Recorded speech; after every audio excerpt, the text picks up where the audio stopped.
చాలా మంది nutrition club అనే వర్డ్ వినగానే దే ఓన్లీ థింక్ ఇక్కడ ఏదో న్యూట్రిషన్ షేక్ ఇస్తారు అని అంతవరకే అనుకుంటారు.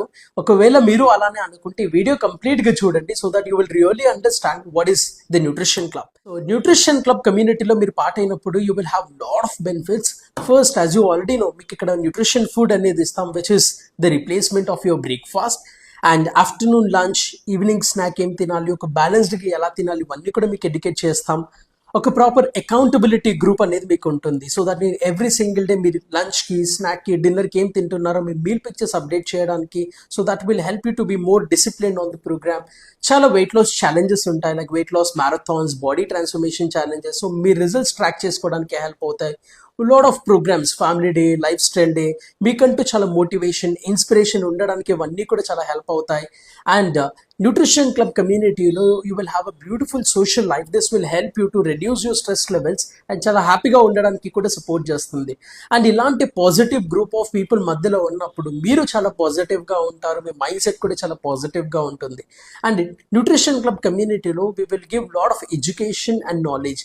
సో ఈ ఎడ్యుకేషన్ అండ్ నాలెడ్జ్ మీ లైఫ్ స్టైల్ మారడానికి, మీ ఫుడ్ హ్యాబిట్స్ మారడానికి, life long same weight maintain చేసుకోవడానికి ఇవన్నిటికీ హెల్ప్ అవుతుంది. And you will have a coach who can guide you throughout your entire journey. మీకు ఏమైనా ఛాలెంజెస్ ఉన్నా, మోటివేషన్ తగ్గినా, సో మీకంటూ ఏమైనా క్వశ్చన్స్ ఉన్నా కూడా ఒక పర్సనల్ కోచ్ ఉంటారు కాబట్టి మీ జర్నీ కూడా చాలా స్మూత్గా వెళ్ళడానికి హెల్ప్ అవుతుంది. And finally you will get most amazing results because ఇక్కడ అన్నీ కూడా చాలా ఆర్గనైజ్డ్గా, సిస్టమాటిక్గా రన్ అవుతుంది కాబట్టి ఒక బెస్ట్ రిజల్ట్స్ తీసుకోవడానికి న్యూట్రిషన్ క్లబ్ సపోర్ట్ చేస్తుంది. So take all the benefits of the nutrition club, be a part of the nutrition club so that you can be more healthy, more happy for the rest of your life.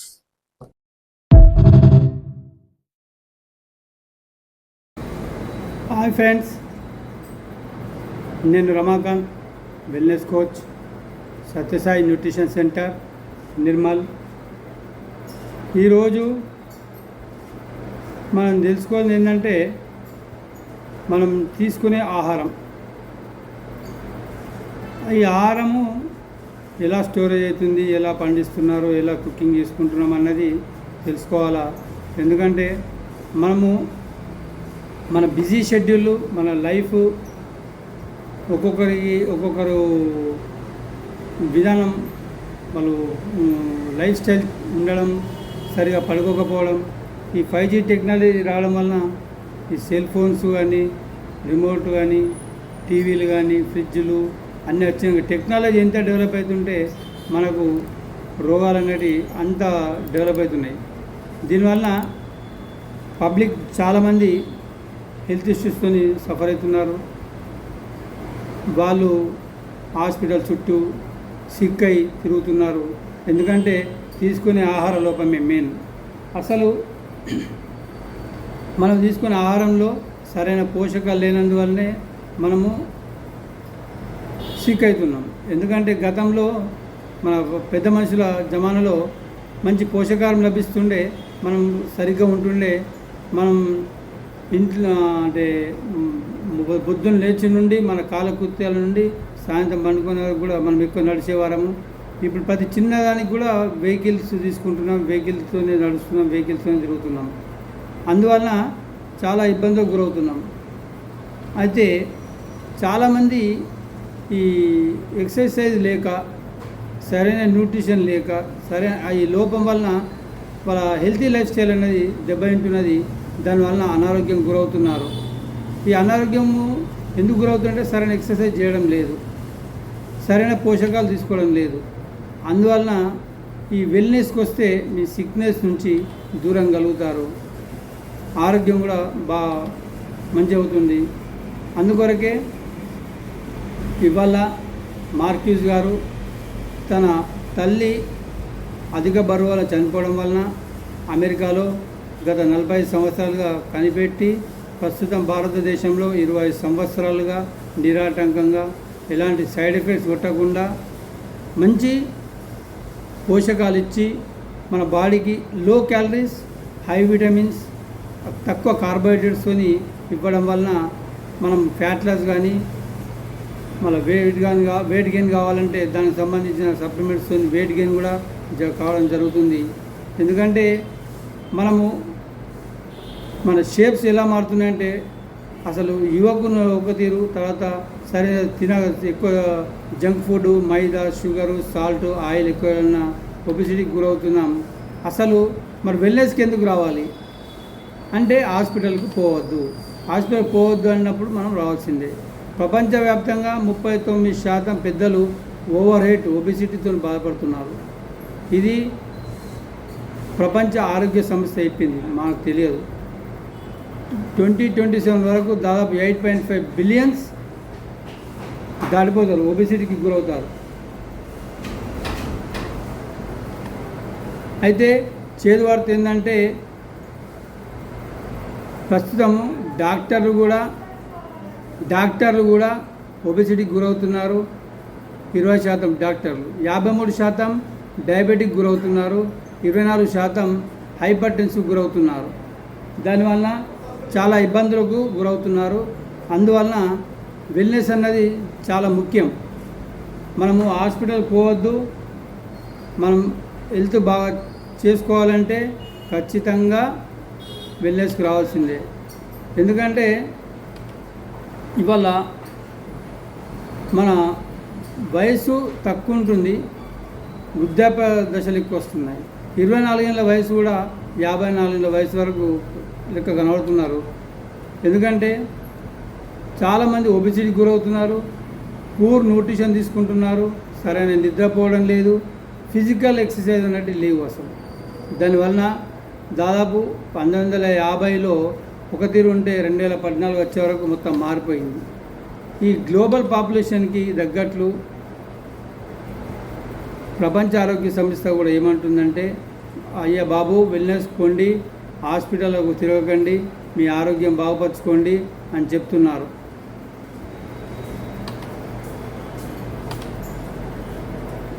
అందుకొరకు నేను చెప్పేది ఏంటంటే చాలామంది 30 సంవత్సరాల వరకే over ఒబిసిటీకి గురవుతున్నారు. అయితే ఈ అబ్డమినల్ ఒబిసిటీ అన్నది చాలామంది 350 మిలియన్ పబ్లిక్ ప్రపంచవ్యాప్తంగా ఒబిసిటీకి ఆల్రెడీ గురయ్యారు. అయితే దీనికి కారణం ఏంటంటే మనం తీసుకునే ఫుడ్. ప్రపంచ ఆరోగ్య సంస్థ చెప్పిన ప్రకారం దాదాపు వాళ్ళు 30% India obesity burden to cell to 6.7 lakhs crores year by అని చెప్పి వాళ్ళు స్టడీ చేయడం కూడా జరిగింది. దీనికి ICMR వారు కూడా ఒబిసిటీకి గురవుతున్నారు. అందులో తెలంగాణ, ఆంధ్రప్రదేశ్ హై లెవెల్ ఉంది. ఎందుకంటే మనము కార్బోహైడ్రేట్స్ ఎక్కువ తీసుకుంటాం, ప్రోటీన్ లెవెల్స్ అనేవి తక్కువ ఉంటాయి. ప్రోటీనే మనకు ముఖ్యం కావాల్సింది, కానీ ప్రోటీన్ తీసుకోవడం లేదు, ఓన్లీ కార్బోహైడ్రేట్స్ మీద ఎక్కువ మనం ఉంటున్నాం. దీనివల్ల చాలా ఇబ్బందులకు గురవుతున్నారు. ఇవాళ 84% IT ఎంప్లాయీస్ ఫ్యాటీ లివర్ డిసీజ్తో కానీ వాళ్ళు సరైన తిండి తినక చాలా ప్రాబ్లం అవుతున్నారు. ఎందుకంటే వాళ్ళకు పాపం సరైన నిద్ర ఉండదు. అంతేకాకుండా IT ఎంప్లాయీస్ కానీ, డాక్టర్స్ కానీ, బిజినెస్ పర్సన్ కానీ వాళ్ళు బిజీ షెడ్యూల్ సరైన టైంకి సరైన ఆహారం తీసుకోరు, ఫిజికల్ యాక్టివిటీ ఉండవు. దానివల్ల లివర్స్ కూడా దెబ్బతినడం, చాలామంది ఫ్యాటీ లివర్ గురవుతున్నారు, డయాబెటీస్ గురవుతున్నారు. ఒబిసిటీతోనే అన్నిటికీ మూలం అధిక బరువు. ఈ అధిక బరువు తగ్గించుకుంటేనే మనం బాగుంటాం. అండర్ వెయిట్ ఉంటే కూడా డేంజరే, ఎందుకంటే సరైన ఫుడ్ తీసుకోక అండర్ వెయిట్ ఉంటారు.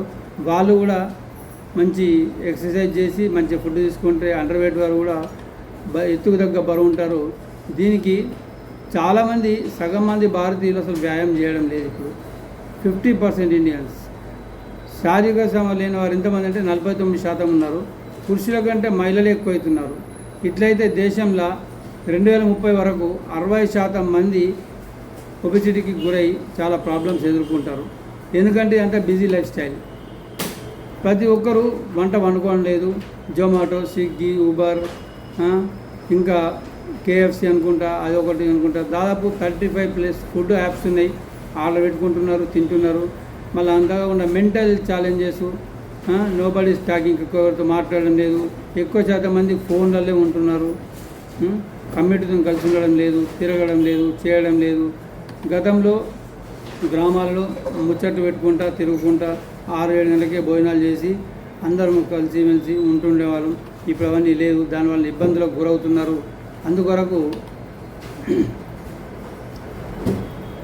సరైన ఫుడ్ తీసుకోక చాలామంది కూడా డయాబెటీస్ గురవుతున్నారు. ఇండియాలో దాదాపు 44% పెరిగింది 4 ఏళ్ళలో ICMR స్టడీ ప్రకారం. ఎందుకంటే ఇదివరకు మన ఇంట్లో వస్తువులు పని చేసుకొని ఇసురు అయితే కానీ, పొత్రం కానీ, రోకలు కానీ వాటి దంచుకొని పని చేసుకునేవారు పెద్ద మనుషులు. అప్పటి వారి ఆరోగ్యం ఫిజికల్గా పనిచేస్తుండే. ఇప్పుడేంది గ్రైండర్లు, వాషింగ్ మిషన్లు, ఇల్లు ఊడడానికి ఒక మిషను, తుడడానికి ఒక మిషన్, ఇంత పని మనిషి, బట్ట ఉతకడానికి ఒక మనిషి అని పెట్టుకుంటూ పని చేయడం లేదు. దానివలన ఒబెసిటీకి గురవుతున్నారు.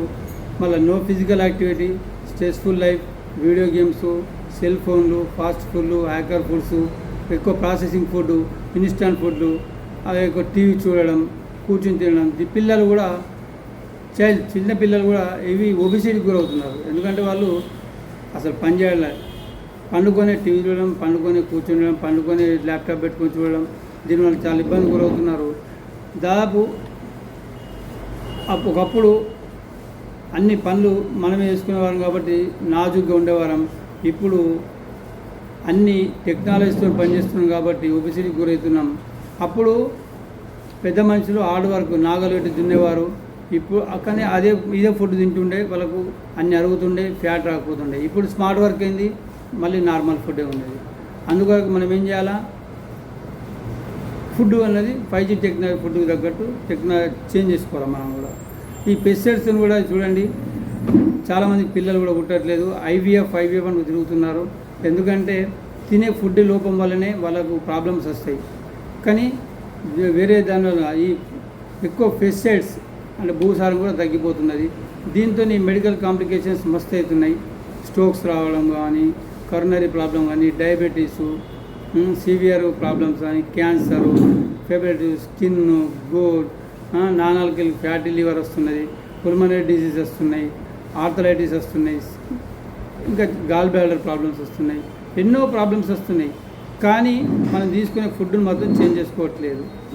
ప్రతి ఒక్కళ్ళు న్యూట్రిషన్ తీసుకుంటేనే పర్ఫెక్ట్ ఉంటారు. చాలామంది సడన్గా హార్ట్ అటాక్స్ వస్తున్నాయి సడన్గా. ఎందుకంటే ఫ్యాట్ రక్తనాళాలు అడ్డం రావడం వలన వాళ్ళకి సడన్ హార్ట్ స్ట్రోక్లు కానీ, బ్రెయిన్ స్ట్రోక్లు కానీ జరుగుతాయి. ఒక మనిషి 1 కిలో ఎక్కువ ఉంటే 4 కిలోల బరువు తన మోకాల మీద పడతాయి. ఎందుకంటే మనం ఫ్యాట్ బాగుండడం వల్ల రక్తనాళాల్లో రక్తం సరిగ్గా ప్రవహించాక ఈ బ్రెయిన్ స్ట్రోక్లు కానీ, హార్ట్ స్ట్రోక్ రావడం జరుగుతుంది. అందుకొరకు ప్రతి ఒక్కళ్ళు దాదాపు ఎవ్రీ మంత్ ఒక 50-70% యంగ్ పీపులే హార్ట్ అటాక్ గురవి హాస్పిటల్లో పాలవుతున్నారు. ఇది ప్రపంచ ఆరోగ్య సంస్థ చెప్పింది, మనం మేము చెప్పింది కూడా కాదు. ఎందుకంటే మేము డాక్టర్ మేము కాదు. మేము ఓన్లీ న్యూట్రిషన్ తీసుకొని హెల్త్ మంచి చేసుకున్నాం. ఎందుకంటే ఈ మన శరీరంలోనే పెద్ద ఆర్గాన్ స్కిన్. ఈ స్కిన్తోనే మన ఆర్గాన్స్ అనేవి కప్పబడి ఉంటాయి. అందుకొరకు మీకు చెప్పేది ఏంటంటే అందరూ కూడా ఖచ్చితంగా న్యూట్రిషన్కి రండి, బాగుపరచుకోండి. మీ ఫ్యాట్స్, సబ్కునేస్ ఫ్యాట్ ఉంటుంది, విజువల్ ఫ్యాట్ ఉంటుంది, ఈ ఫ్యాట్స్ తగ్గించుకోండి దయచేసి. తగ్గించుకుంటేనే బాగుంటుంది. మీరు దీనికి ఏం కావాలంటే అది మేము ప్రోడక్ట్ వాడినాం, రిజల్ట్ తీసుకున్నాం కాబట్టి మీరు మా దగ్గర వస్తే మేము మీకు కూడా ఇస్తాం. ప్రజెంట్ నేను వాడుతున్నాను, మా మమ్మీ డాడీ వాడుతున్నారు, మా ఫ్యామిలీ వాడుతుంది, మనమల్ని వాడుతున్నారు, అందరం వాడుతున్నారు. మేము అందరం కూడా హెల్తీగా ఉంటున్నాం. అందుకొరకు మనం తీసుకునే ఫుడ్లో న్యూట్రిషన్ లేదు. మనం ఏమనుకున్నాం అంటే ఫుడ్ అంతా న్యూట్రిషన్ అనుకుంటాం, కానీ ఫుడ్ మొత్తం న్యూట్రిషన్ కాదు. కానీ న్యూట్రిషన్ మొత్తం ఫుడ్డే. All the food is not nutrition, but all the nutrition is the food. అది అర్థం చేసుకుంటే చాలామంది కూడా బాగుపడతారు. ఈ హిపోక్రటిస్ అప్పుడు ఫాదర్ ఆఫ్ మెడిసిన్ కూడా ఏమనంటే లెట్ ది ఫుడ్ బి దై medicine and let thy medicine by the food. అంటే మనము తీసుకునే ఆహారము మందులా పనిచేయాలి, కానీ మందులే మనకు ఆహారంగా పనిచేయకూడదు అంటారు. మనం తీసుకునే ప్లేట్ ఐడియల్ ప్లేట్ ఉండాలా. ఐడియల్ ప్లేట్ అంటే 40% కార్బోహైడ్రేట్స్ ఉండాలా, 30% గుడ్ ఫ్యాట్ ఉండాలా, 30% ప్రోటీన్ ఉండాలా. కానీ మనం ఏం చేస్తున్నాము, excess sugar, salt, carbohydrates, artificial colours, preservatives, alcohol, tobacco, fats, chemicals, pesticides, pollution, air water, hormone development లేదు. దానివల్ల చాలా ప్రాబ్లం. ఏం డెఫిషియన్సీ అవుతున్నాయి? ప్రోటీన్ తీసుకోవడం లేదు, వెజిటబుల్ ప్రోటీన్ తీసుకుంటేమో, మైక్రోన్యూట్రియన్ తీసుకుంటలేము, ఫైబర్ తీసుకుంటలేము, అమినో యాసిడ్ తీసుకుంటలేము, వాటర్ తీసుకుంటలేము. దీనివల్ల చాలా ఇబ్బందులకు గురవుతున్నారు. అందుకొరకు మీరు అవాయిడ్ చేయాల్సింది ఏంటి? Sugar, salt, oil. ఉదాహరణకి ఒక మసాలా దోశ తీసుకుంటే ఎట్లుంటుంది చూడండి. అదే ఆలు పరోటా తీసుకుంటే చూడండి, దాదాపు ఒక దోశ తీసుకుంటే 320 క్యాలరీస్ వస్తాయి. అదే ఆలు పరోటా తీసుకుంటే 660 క్యాలరీస్ వస్తాయి. అందుకని మీకు చెప్పేందంటే ఈ ఫుడ్ అన్నది ఎక్కువ మనం వెజ్ సలాడ్ టైప్ వెళ్ళాలి. కార్బోహైడ్రేట్స్ తక్కువ తీసుకోవాలి. కార్బోహైడ్రేట్స్ అంటే సింపుల్ కార్బోహైడ్రేట్స్ ఉంటాయి, కాంప్లెక్స్ ఉంటాయి. సింపుల్ తీసుకోవద్దు, కాంప్లెక్స్ ఎక్కువ తీసుకోవాలా. ఈరోజు అంతా విషపూరలు అవుతున్నాయి. మరి తెలంగాణ విషయంతో ప్రాబ్లం ఉంటున్నది. ఎందుకంటే అన్నిటికీ చిన్న ఇంజక్షన్లు ఇచ్చి కూడా అన్ని పండ్లను కానీ వెంటనే మక్క పెట్టడము చేయడము, దానివల్ల చాలా ప్రాబ్లం అవుతుంది. అందుకొరకు మీరు చెప్పేందంటే మీరు న్యూట్రిషన్కి రండి. అప్పుడు పంటలు పండే విధానం బాగుంటుండే, ఇప్పుడు పంటలు పండే విధానం చేంజ్ అయింది, వండే విధానం చేంజ్ అయింది, కుకింగ్ విధానం చేంజ్ అయింది, స్టోరేజ్ విధానం చేంజ్ అయింది. 43% జింకు భూమిలో లేకుండా అయిపోయింది. ఇప్పుడు పొటాషియం తక్కువ లేదు, ఏమి మెగ్నీషియం తక్కువ ఉండడం లేదు. ఫుడ్లు కూడా అన్నీ న్యూట్రిషన్ లోపం ఉన్నాయి. సరిగ్గా మక్క పెట్టండి. ఇదిగో అరటి పండ్లు చూడండి, రాత్రి పోతే గట్టి అడి ఉంటాయి, పొద్దులంగానే మెత్తగా అయిపోతాయి. అంటే కెమికల్స్ వేసి పండిస్తున్నారు. దాని కూడా ప్రాబ్లమే. అప్పుడు 1985 ఒక యాపిల్ తింటే మనకు ఒక యాపిల్ సరిపోతుంది. ఇప్పుడు 5 యాపిల్ తీసుకున్నా కానీ సరిపోతలేవు. అంటే అన్న కూడా న్యూట్రిషన్ లోపం అయిపోతున్నది. అందుకొరకు ఇప్పుడు చూడండి, వాటర్ కూడా మనం ఎట్లా రకాలు తాగుతుంటాం. ఇప్పుడంతా ప్యాకేజ్ వాటర్ కూడా ప్యాకేజ్, ఇప్పుడో ఎత్తారు, ఇప్పుడో తాగుతున్నాం. ఇవాళ బయట ఈ సింగపూర్ కానీ హాంకాంగ్ కానీ అక్కడ చూడండి అన్ని బ్యాన్ చేసేసింది మొత్తం. ఈ జంక్ ఫుడ్స్ ఎందుకు బ్యాన్ చేస్తున్నారంటే వాటితో మంచిగా ఉండలేవు. దాని కొరకు ఇవాళ అందరూ చిప్స్ తింటున్నారు. అది మోనో సోడియం అని ఒక ఉంటుంది, టేస్టింగ్ సాల్ట్. అది చేయడం వలన అది తిని ఫ్రై ఐటమ్ తిని మనం ఒబెసిటీకి గురవుతున్నాం. అందుకొరకు నేను చెప్పేందంటే ఎక్కువ శాతం మనం ఆయిల్ ఫుడ్ అనేది తగ్గించుకోవాలా. దాని లేకపోతే డయాబెటీస్ గురవుతారు. సమోసాలు, పిజ్జాలు, బర్గర్లు అనుకుంటా, నూడిల్స్ అనుకుంటా, గప్చుప్లు అవి తిని అనవసరంగా హెల్త్ ఖరాబ్ చేసుకుంటున్నాం. దాదాపు 44% ఇంకా పెరుగుతాయని చెప్తున్నారు ICMR వాళ్ళు. ఎందుకంటే ఒక ప్రపంచంలోనే షుగరు అంటే సంబంధించింది మన హైదరాబాద్ని గ్యాస్ సెంటర్ హాస్పిటల్ పెట్టిందంటే మనం ఏ స్థాయికి గురవుతున్నామో అర్థం చేసుకోండి. దయచేసి అందరూ కూడా ఈ హెర్బల్ లైఫ్కు రండి. న్యూట్రిషన్ లోపం తగ్గిపోతుంది. దాదాపు భారతదేశంలో 73% ప్రోటీన్ డెఫిషియన్సీ ఉన్నది. కార్బోహైడ్రేట్స్ ఎక్కువ తింటున్నారు. ప్రోటీన్ అనేది మనం పెంచుకోవాలి బాడీలో. ఈ ప్రోటీన్తోనే మన కండరాలు యాక్టివ్గా పనిచేయడం జరుగుతాయి. అవన్నీ కరెక్ట్ ఉంటాయి. అందుకొరకు మీరందరూ వచ్చి దాదాపు మీ మజిల్ పెంచుకోండి, ఫ్యాట్ తగ్గించుకోండి. ఈ ఏమవుతుందంటే ప్రోటీన్ లోపం వలన మజిల్ వీక్ ఉంటుంది, గ్రోత్ డెవలప్మెంట్ ఉండదు, ఇమ్యూనిటీ సిస్టమ్ సరిగ్గా ఉండదు, హార్మోన్ ప్రాబ్లమ్స్ వస్తాయి, హెయిర్, స్కిన్స్, గోళ్ళు కానీ అన్నిటి కూడా ప్రాబ్లం అవుతుంది. మోర్ దెన్ ఇండియన్స్ పాపులేషన్స్ ఏంటంటే వాళ్ళు ఫ్రూట్స్ కూడా ఎక్కువ చక్కగా తీసుకుంటలేరు, అన్ని వట్టిగా కార్బోహైడ్రేట్స్ తీసుకుంటున్నారు. అందుకొరకు మీరు ఈ హెర్బల్ లైఫ్ న్యూట్రిషన్కి వచ్చి మంచి షేక్స్ తీసుకొని మీ టోటల్ ఎంటైర్ ఫ్యామిలీని బాగుపరచుకోవచ్చు. మీరందరూ బాగుంటారు, మీ ఫ్యూచర్ కూడా బాగుంటుందని నేను కోరుకుంటున్నాను. మీ బిజీ లైఫ్ షెడ్యూల్ మొత్తం చేంజ్ చేసుకోవాలా. ఇవాళ భారతదేశంలోనే 20 సంవత్సరాలుగా వచ్చి నిరాటంకంగా తాగుతున్నది. ఇప్పటిలో కూడా ప్రాబ్లం లేదు. మళ్ళీ కరోనా అంటున్నారు, చాలా ప్రాబ్లం అయ్యేటట్టుంది. మీ ఇమ్యూనిటీ పవర్ పెంచుకోండి, మీరు బాగా డెవలప్ కావాలా అని కోరుకుంటున్నా. ఇది మీ రమాకాంత్. మీకు న్యూట్రిషన్లో ఏమైనా సలహాలు కావాలన్నా, మీకు ఏమైనా ప్రాబ్లమ్స్ ఉన్నా మా న్యూట్రిషన్ సెంటర్ రండి. మేము మీకు అన్ని విధాల కోఆపరేషన్ చేస్తాము, మంచి సలహాలు ఇస్తాం. Thank you. 7 foods that cause memory loss. You'll want to stop eating number 4 now. Number 1, sugary drinks and snacks. High sugar intake spikes inflammation and damages brain cells. Sodas, candy, and pastries can shrink your memory center. Number 2, noodles, especially instant noodles loaded with refined carbs and unhealthy fats, can lead to insulin spikes and chronic inflammation, both bad news for your brain. Number 3, processed meats. Hot dogs, bacon. These meats are packed with nitrates and preservatives that trigger brain inflammation. Studies link them to faster cognitive decline. Number 4, fried foods. Trans fats in fried foods slow blood flow to the brain. Think twice about those fries and donuts. They can create a foggy mind. Number 5, margarine and fake butter. These products are filled with trans fats that increase Alzheimer's risk. Swapping them for olive oil or real butter can make a big difference. Number 6, alcohol. Excessive alcohol consumption kills brain cells and disrupts neurotransmitters. Over time, it can literally erase your memories. And number 7, refined carbs, white bread, pastries. These foods spike blood sugar, leading to brain fog and even shrinking the hippocampus.